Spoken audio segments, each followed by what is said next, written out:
Dulu waktu saya tarbiyah, mulai sekitar tahun 90 lah, sampai kemudian solid di tahun-tahun 92, artinya itu sekitar 25 tahun yang lalu. Yang paling kuat mengganggu dan atau mempengaruhi kesadaran kita adalah tentang sejarah baru.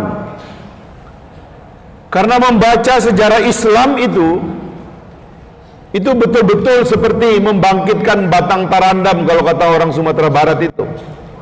Sesuatu yang tidak ada dan hilang. Bagaimana menemukan platform setelah kita melakukan kajian tentang makna tauhid, tentang ma'rifatullah, ma'rifatul rasul, ya, ma'rifatul Islam dan seterusnya. Lalu kita membaca sirah nabawiyah, tiba-tiba dia memberikan nyala kepada jiwa kita, pada kesadaran kita bahwa Islam itu lahir untuk memberikan jawaban terhadap zaman, terhadap kegelapan yang ada. Manusia berada pada titik terendah dari kesadarannya. Orang saling memangsa.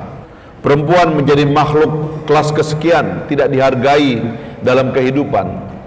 Lalu dia bangkit, membangun kesadarannya pada tingkat individu, pada tingkat masyarakatnya, dan lalu menjelma menjadi kekuatan di dunia, mendatangkan cahaya, memancarkan sinar munawwarah. Itulah sejarah awal dari cita dan mimpi pergerakan kita ini. Satu kemurnian, satu keinginan untuk melihat masyarakat yang baik, masyarakat yang memiliki kesadaran bertauhid seperti kata himne kita tadi itu, supaya mereka tidak menyembah berhala-berhala, tidak menyembah materi dan dunia, tidak menyembah kepalsuan kekuasaan yang secuil, tetapi menyembah Allah yang membebaskan manusia sehingga tidak ada hierarki dalam kehidupan ini. Datang mencerahkan negeri-negeri yang tertindas, yang ditimpa kezaliman dan penindasan, membebaskannya, melahirkan semangat dan kesadaran baru. Sampailah dia di pesisir-pesisir Pertiwi, menjemput jiwa yang kosong, orang-orang yang ditindas, orang-orang yang mengalami penjajahan, orang-orang yang diperbudak atas nama kasta dan materi, jabatan, dan kehendak untuk memonopoli orang-orang dan kehidupannya. Alhamdulillah, terciptalah negara bangsa baru yang belum punya nama, tapi mereka berbahasa Melayu. Bahasanya disumbangkan dari kawasan ini. Kenapa dalam Sumpah Pemuda kita bersumpah untuk berbahasa Indonesia, dan bahasa Indonesia adalah bahasa Melayu? Karena dia telah dituturkan secara banyak.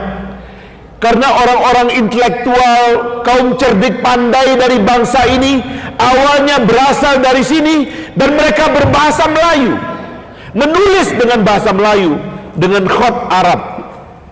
Di mana-mana kalau kita datang ke tanah Melayu, semua menyebut dirinya Melayu.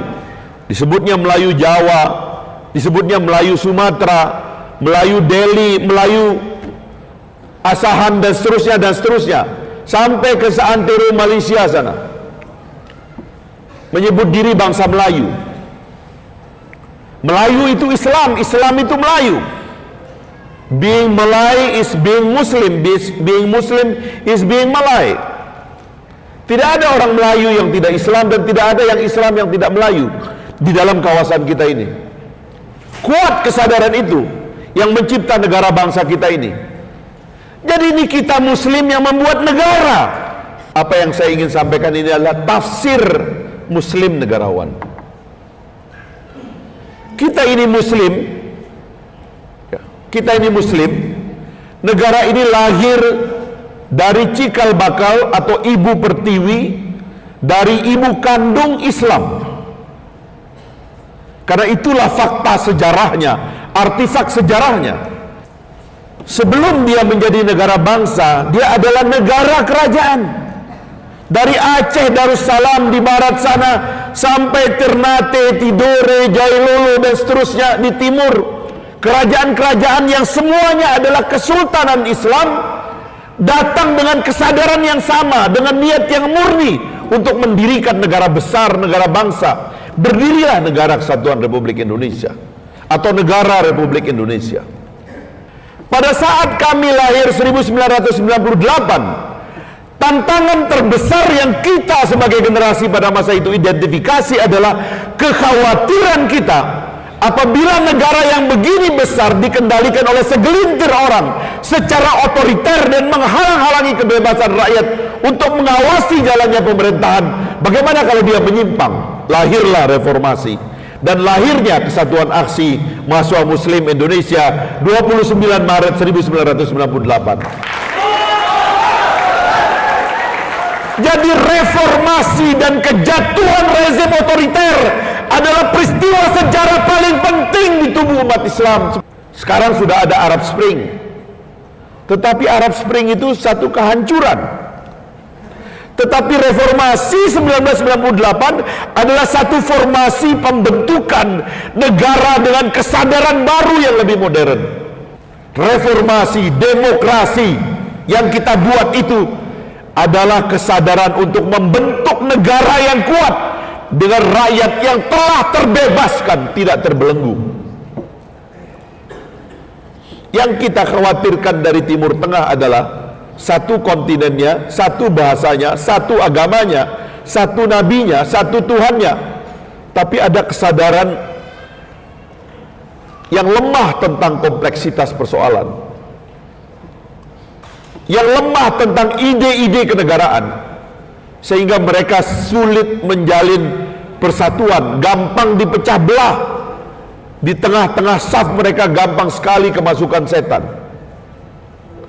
Tetapi kita alhamdulillah telah selesai membuat negara reformasi besar, dan selanjutnya apa?